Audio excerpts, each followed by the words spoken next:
Olá pessoal, tudo bem? Aqui é o Júnior, pastor e líder do movimento Radiação, e a gente está começando o podcast da segunda-feira na terça-feira. Dessa vez. E eu sou a Paula, esposa do Júnior e também líder do Movimento Radiação.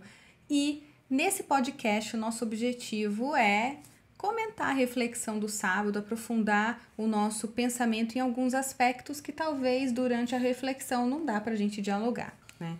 E se essa aqui é a sua primeira vez, nós estamos no meio da série do Novo Normal e nós já falamos sobre adaptabilidade e resiliência. Vale a pena assistir tanto as reflexões quanto os podcasts passados.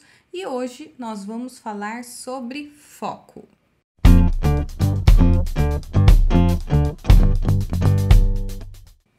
Júnior, teve um fator que você comentou na live que eu achei super interessante, que os dois primeiros, a adaptabilidade e a resiliência, são desenvolvidos a partir de fatores externos. Apesar de serem movimentos internos, Sim, pessoais, os dois vêm de fora para dentro. E que a partir de agora, o foco e a esperança, que é o tema da próxima semana, são internos. Isso, eu quis dizer porque mudança e resiliência também são questões internas, né? Sim. Só que elas são necessárias no novo normal por conta da realidade externa. E foco e esperança, eu acho que são duas coisas que a gente não pode perder no novo normal. Já deveria ter antes e devemos continuar a ter. Porque dias difíceis continuarão a existir. A gente não sabe onde essa pandemia vai parar e quais são as consequências delas ainda. Então, por isso que falar de foco hoje e terminar falando do novo normal sobre esperança vai ser fundamental e a gente já te convida a estar com a gente no sábado. Bom, Júnior, eu acho que todos nós na vida já começamos algo e perdemos o foco no caminho. Com certeza. As pessoas, todo mundo conhece, né? Pessoas que começam a falar, contar uma história, vai, se perde e não chega a lugar nenhum. Pessoas que sempre estão envolvidas em algum novo projeto, em algum novo negócio, e você pergunta depois de um mês como tá e não tá mais. Perdem o gás rápido, abandonam seus projetos. É verdade, eu acho que todos nós passamos por isso, assim, em diversos momentos da vida, mas com certeza tem gente com mais dificuldade com isso e acaba sendo mais impactado, né? Nós usamos Paulo de novo como uma referência para falar sobre o assunto do foco, porque Paulo é uma pessoa que conviveu com questões que poderiam desviar bastante o seu foco, o seu objetivo de vida. Inclusive, quando ele escreve, o texto que a gente leu está em Filipenses 3, carta dele a essa igreja que está em Filipos, e ele estava preso em Roma nessa época e debaixo de muito estresse, sofrimento. Ele se considera um preso, mas nessa carta ele fala muito sobre alegria. E ele, quando ele vai mostrar a questão do foco, é muito bonito o texto, ele dizendo assim que ele uma coisa só ele faz, esquece do que fica para trás e prossegue, avança para o que está à frente dele para alcançar o alvo, que é a soberana vocação de Deus para a vida dele. É muito bonito o texto. E Paulo vai nos ensinar algumas coisas nesse texto, né? A primeira delas é nos livrar das distrações. Paulo ele fala que ele esquece do que fica para trás, né? Muito interessante perceber que ele está falando justamente não assim de esquecer traumas, ele está falando de esquecer vitórias, de esquecer coisas que deram certo e assim, ele não está preso a erro ou acerto ou a coisas que deram muito certo ou a coisas que deram muito errado, que deixaram ele muito feliz ou muito triste. Cada uma dessas coisas aconteceu, levanta a cabeça e continua mirando o foco. Tem investidor que fala, né?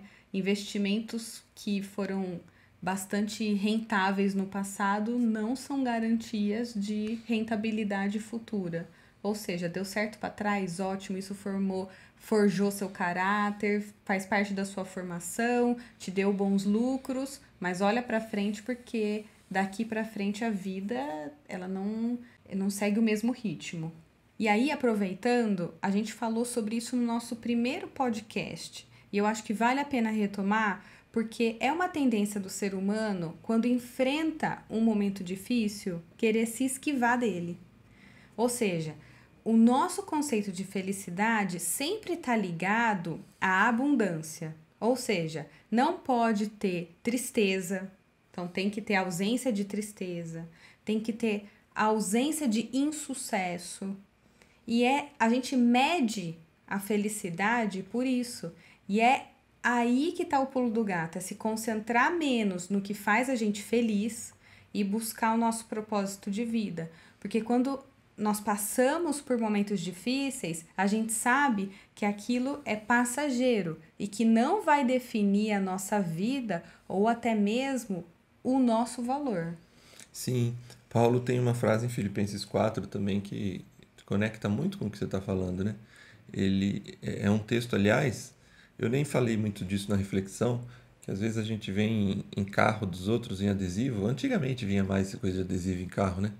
Que é coisa do tudo posso naquele que me fortalece, né? Sim. É uma ideia que aparentemente parece que é aquilo assim, que você é um super, né? Você Que em pode, Deus você pode todas as eu coisas. enfrento qualquer coisa, nada me abala. Mas Paulo não está falando isso. Se ler o capítulo 4 inteiro, ele vai dizer assim: olha, eu já passei por muita privação, já passei por muita dificuldade e também já passei por dias bons, por fartura, por abundância. E aí ele diz assim: eu sei estar contente nas duas situações, porque felicidade para Paulo não está ligado às circunstâncias, mas está ligado. A palavra contente, eu não sei se você sabe, a origem da palavra contente, a raiz etimológica dela é conteúdo. Não sabia. O contentamento de Paulo é o conteúdo que habita nele, o Deus que tudo fortalece a ele. Por isso que é tudo posso naquele que me Isso, fortalece. porque eu sei estar contente e o meu contentamento é nele e não nas circunstâncias. Eu sei enfrentar a dor e sei enfrentar as coisas boas. E isso ajuda a gente a caminhar, porque esse homem, ele mostra no segundo ponto que ele avança para as coisas que estão diante dele, que ele está focado no aqui e no agora, né? Ele se livra, a gente usou a expressão dos pensamentos inquietantes, né? Então, quando o texto fala assim, avançando para o alvo, a palavra avançando é uma expressão quase que gráfica de alguém que está assim, com o corpo posicionado, fazendo os movimentos corretos de braço, movimento de perna, ângulo de cabeça, respiração. É a ideia assim, eu não estou desconcentrado, eu não estou olhando para eu estou focado em cada passo do presente, do momento que eu estou vivendo. Para mim, eu até comentei, enquanto você fazia reflexão, eu estava assistindo, acompanhando você presencialmente, e eu gosto de ligar o YouTube também para ver o comentário e interação do pessoal. E aí eu até coloquei um comentário lá falando que para mim a questão dos pensamentos inquietantes, talvez é a maior barreira que o ser humano enfrenta com relação ao foco. Por quê? A gente é ensinado a vida inteira a valorizar as nossas fraquezas. Pega um exemplo final de ano, no que é que a gente foca?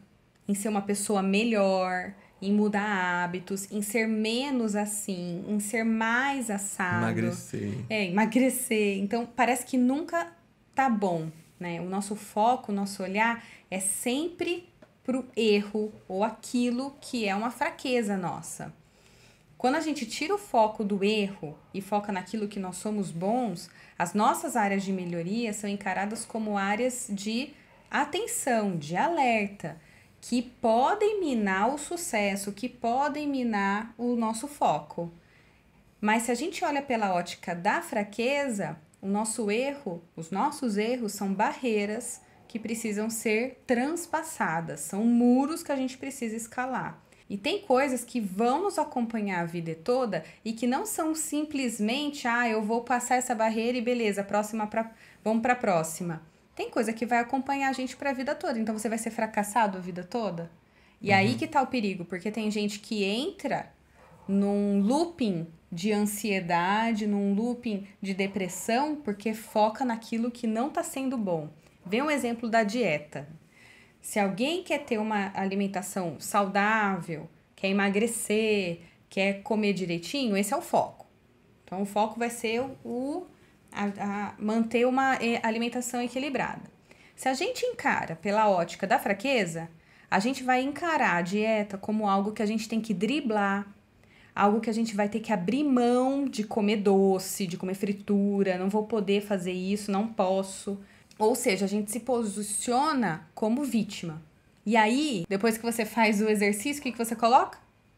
Tá pago. Coloca lá na internet, publica sua foto suadão e tá pago. Como se você devesse algo pra alguém. Fala pra mim, pra quem que você tá devendo? É verdade. Quando você olha pela ótica positiva, você vai entrar na dieta porque você entende que os alimentos que você ingere são fundamentais para sua vida saudável. Isso não vai te impedir de ter dificuldade de driblar a vontade de comer doce, de querer determinados alimentos, de querer parar com tudo isso, mas você vai condicionar a sua força de vontade para aquilo que você vai ganhar, aquilo que vai trazer benefícios, e até os deslizes, ou seja, os erros que você vai cometer, serão bem recebidos, porque você vai compensar com boas ações para o seu corpo em seguida. Ou seja, exagerou num dia, você sabe que nos 5, 6 próximos você vai seguir mais a risca. Ou seja, na hora que você postar o exercício na internet, não é tá pago, é tá recebido, porque você fez um carinho, você fez um bem para o seu próprio corpo. É muito legal essa visão de olhar as coisas pelo lado positivo, mesmo que as coisas difíceis, como você bem disse, elas estão presentes, né? Elas vão acompanhar a gente. Mas olhando pelo lado positivo, talvez se conecta com o último tópico, o último ponto que a gente tratou, que para ter foco é preciso saber quem você é, né? Saber o significado da tua vida, né? Por que que você está aqui, né? Eu até comecei com a Ana Vilela, né? Com Trem Bala, que ela vai questionar várias vezes, não é por isso, não é por aquilo, não é pelo dinheiro que se ganha, pelos abraços que se dá, e ela vai fazendo lá a poesia dela. É bem uma discussão de quem eu sou, né? E Paulo, ele chega no final do texto e ele fala assim, eu prossigo para o alvo da soberana vocação de Deus. Isto é, o alvo para Paulo, de novo, não é um ponto futuro. É óbvio que todo objetivo traçado na vida tem um ponto futuro, né?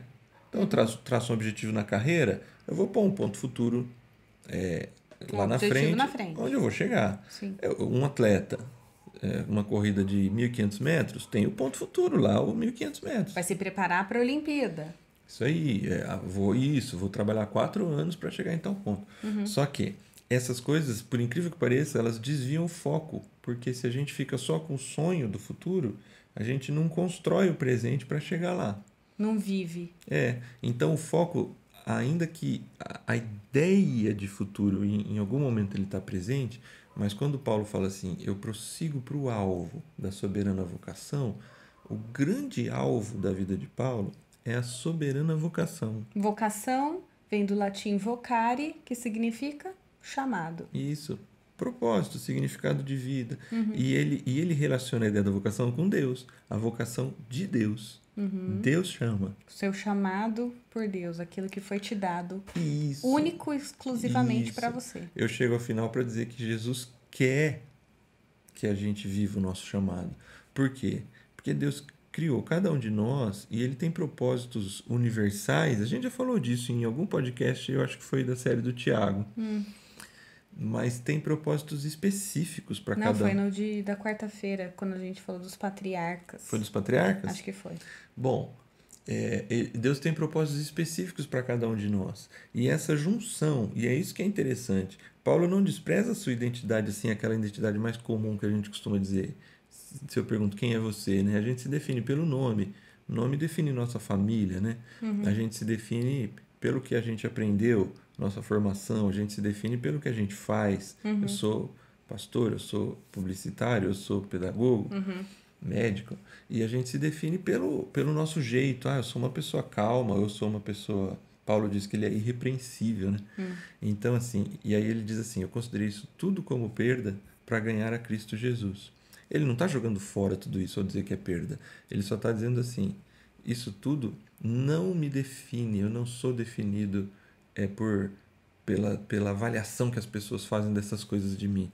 Mas todas essas coisas vão compor o chamado de Deus, como Deus chama a gente para viver tudo aquilo que ele tem para a gente. Então esse eu acho que é o principal foco da vida.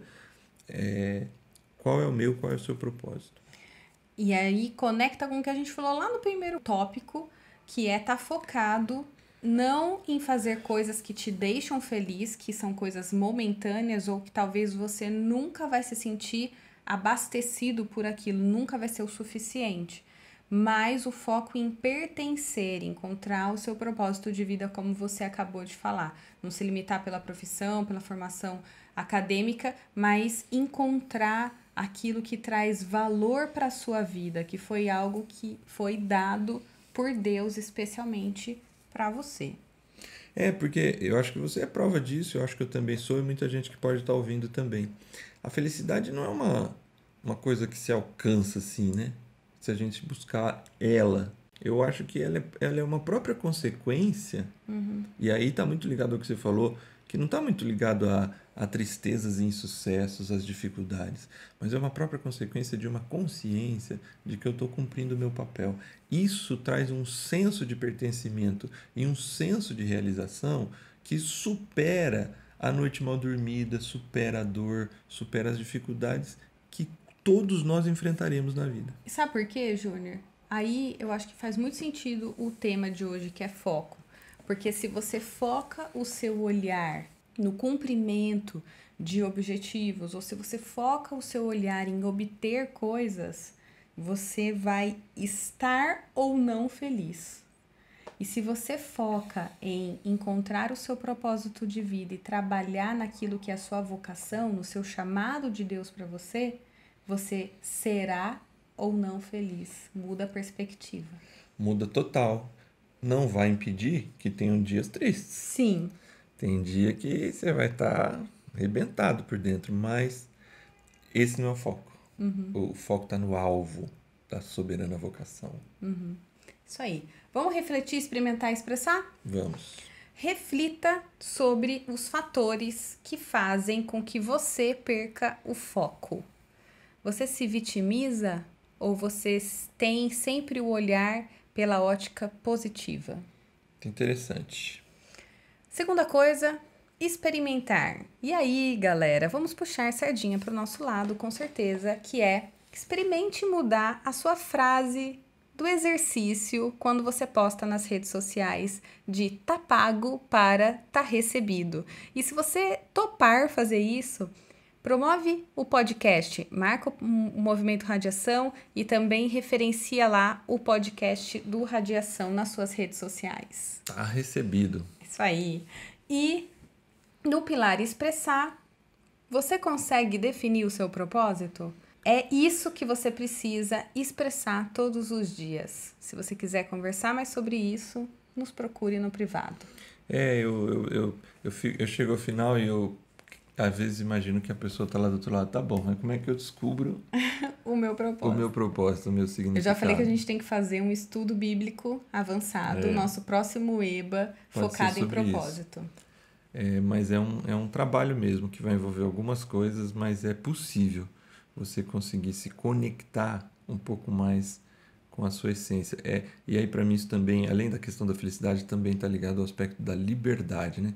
A gente tem um conceito de liberdade, às vezes, que liberdade é fazer o que der na telha, né? Mas liberdade, fundamentalmente, é cumprir o seu papel. Cumprir o seu papel. A bola é livre quando ela é chutada por 22 jogadores. Um pássaro é livre quando ele usa suas asas. Um ser humano é livre quando ele cumpre o seu propósito. É isso aí, pessoal. Excelente semana a todos. Que Deus abençoe. Não perca o podcast dos meninos. Corrente contínua. É isso aí, tá muito bom. Tá muito legal. Sexta-feira tem mais. Tchau, galera. Tchau, pessoal.